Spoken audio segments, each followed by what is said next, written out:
Hey folks, welcome back to Black and White, here in Nacrene City, and all the snow has melted, it's time for spring, and it's time to get a sweet item. This girl will give you an item that will boost a grass, water, or fire move, depending on which starter you tell her that you picked. You can lie and get something that you actually want if you wish, but none of them are particularly useful, I'm just showing it off. This warehouse here sells X items, which are for wimps. Basically, they increase a given stat temporarily within battle by one stage. Here's another example of music having an extra layer added when you're in a certain location. It adds an accordion sound.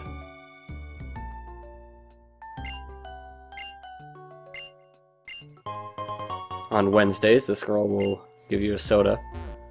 Other than that, I don't think there's much of use in this bar area. Which is unfortunate. They could have snuck in a couple trainers like in the milk bar in Sinnoh. You know, just a little more experience. There is a gym in this town after all. Also, I sort of try to talk to this waitress person. I don't try too hard, it might be possible, but I don't think she does anything of note. Now then, if we head off to the west, before we try to take on the gym, we can get a couple extra levels, as well as Rock Smash. It's a very nice fighting move, pretty decent for early in the game, and it's super effective against the normal type gym leader. So I'd highly recommend teaching it to somebody on your team, whether it's somebody that you catch this route, or just happens to be, say, a Lillipup, like Lebo. I'll be replacing Tackle, since I don't really feel that I'll be using it in place of Takedown very much. Type coverage is good. And we got some trainers down to the south, and down to the west we have a roadblock. Very frustrating roadblock, because there are a bunch of cool Pokemon in there that I'd like to show off, but cannot currently. Here's a nurse. She introduces a little new mini mechanic that appears in several routes in this game. Is that it's a relatively easy trainer that you can defeat fairly quickly, and they will heal your Pokemon right then and there. You don't have to go back to a Pokemon Center. Very nice. So all you gotta do here is fight her a couple times. Super effective, very nice. And she'll go down without much trouble. Now, Manfred did level up here and had the opportunity to learn Hypnosis. And I wasn't sure whether I wanted Hypnosis or Yawn, so I just kind of have both. I'm sure I'll choose. There's advantages to both. Yawn has perfect accuracy, but you have to wait a turn. Hypnosis has less than perfect accuracy, but it's one turn. I'll figure out which I like. And over here we have an Ether. Ethers restore PP of a given move. We won't be using it on this route, since there's kind of an easy Pokemon Center right there.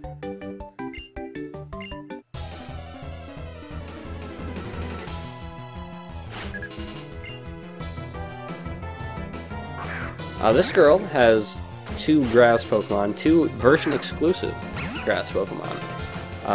Cottonee, there, is exclusive to black version, whereas the other, her Petalil, is exclusive to white. And both are available in Pinwheel Forest proper, but we can't access that right now, so you'll just have to settle for this trainer encounter.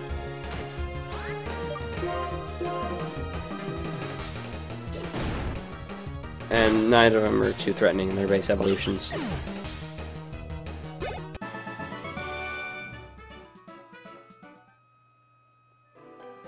And run over here, and we got another toddler playing on the train tracks. That cannot be safe. These toddlers are named Juliet and Homer. Someone has been doing a lot of classical studies. And this guy has a Roggenrola, but I wanted to show the difference between trying to whittle a Roggenrola down with Tackle versus using Rock Smash. Super effective move, 3-hit KO. Very nice. Much preferable. I mean, they're still a pain in the ass, but they're not too bad. And that's an added side effect of Rock Smash. Once in a while, it will lower an enemy's defense stat. And that will allow you to inflict more damage or counteract hardens that it may or may not be using.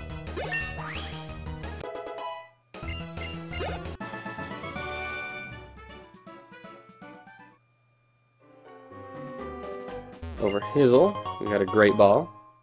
It's a better catch rate than a Pokeball. Very useful.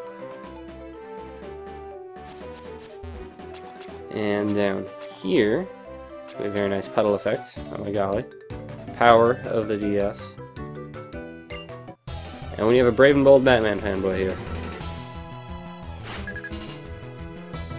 This kid is another one of those kids who has 3 of the same Pokemon.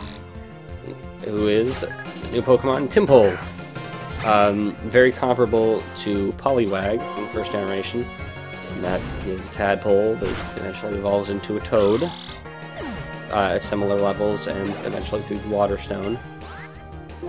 And just to, you know, compare how the two teams do, 1-hit KO versus going second to Bubble Beam, which Bubble Beam is actually a fairly strong move for this point in the game.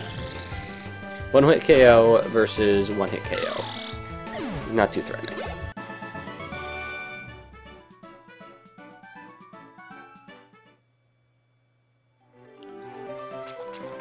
Now down here we got some Dark Grass, which gives opportunity A for double battles and B for slightly different counter rates for certain Pokemon.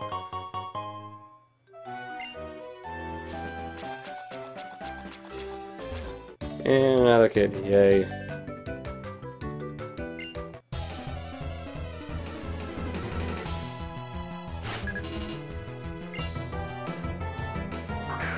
Now this is Venipede, another Pokemon from the interior of Pinwheel Forest. He's basically the equivalent to Weedle in that he's Poison Bug, but he is just so goddamn cool, I don't care. Look at him, look at that guy. I don't care if he was 1-hit KO'd, he's awesome. He's a lot like Weedle, and he's a lot like Skorupi, in that he is Bug Poison and evolves into an absolute badass. And then here we have a mirror match, nothing special here.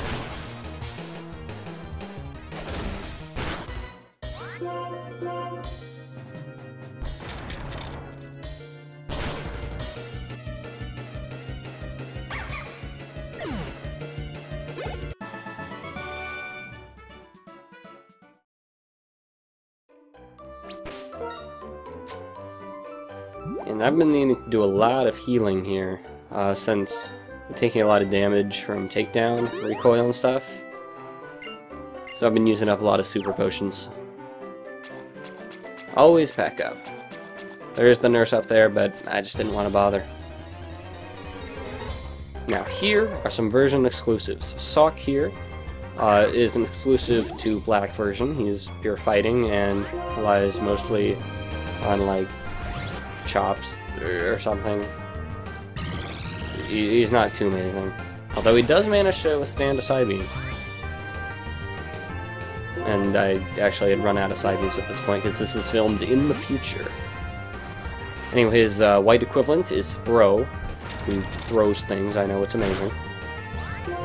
And basically, they are Bert and Ernie.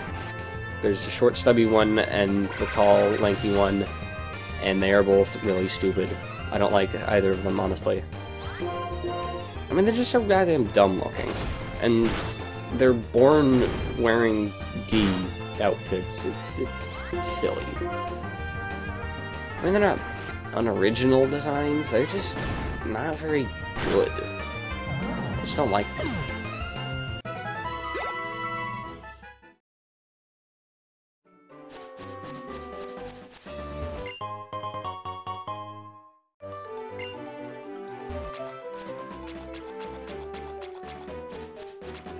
Now up here, I think there might be a hidden item around here. It looks like there would be. I don't know. Up here we got 2 more black belt kind of fighter people. Girl and a boy. Talking about Challenge Rock. Both these trainers have the same Pokemon, Timber, who's basically a 5th gen version of Machop. Evolves in basically the same way, up by level and then by trait evolution. It's a fighting type, and he evolves into the infamous Conkeldurr, who you will not be seeing for quite a while, although he will be making an appearance in this playthrough.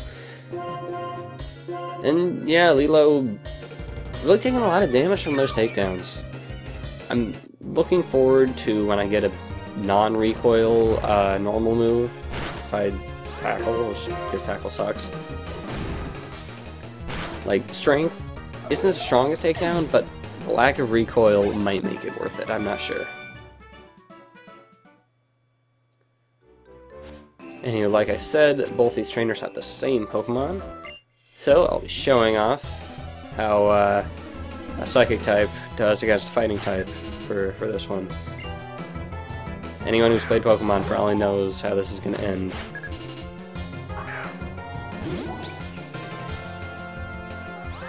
Alright, Manfred, do your stuff.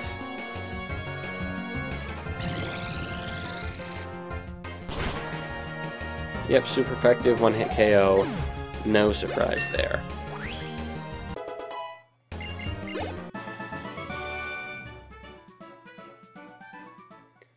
Now this here is Challenge Rock. If you use a fighting type to use Rock Smash on it, you'll get a star piece. You can repeat that every day. I don't have a fighting type, nor do I intend to catch one, so I'll just be leaving it. Sell a star piece for a bit of money every day. There are better ways to grind money. And that takes care of the outer section of Pinwheel Forest. Next time we'll head over to the Nacrene City gym and take on the second gym leader already. Things are going pretty quickly. And I will see you guys next time.